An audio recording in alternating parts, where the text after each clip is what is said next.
yung be verb na ito ay may iba-ibang forms katulad ng inyong nakikita. Iba-iba yung forms niya, depende sa subject na pinag-uusapan at depende sa tense ng verb na pinag-uusapan sa isang sentence. Like what I said in my previous video, that be verb is the most important verb in English.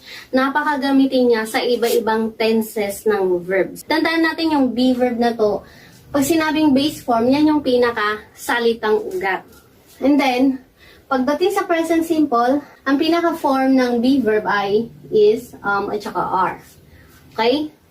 Pagdating sa past simple naman, ang forms ng be verb ay magiging was, and were.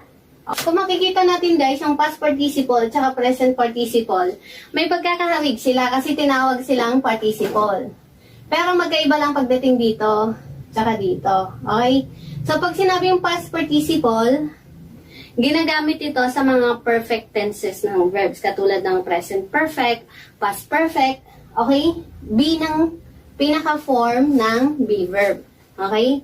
Pagdating naman sa present participle, itong present participle, tandaan natin na yung verb mula dun sa pagiging salitang ugat niya, dinagdagan lang natin ng ing. Kaya kapag sinabing present participle,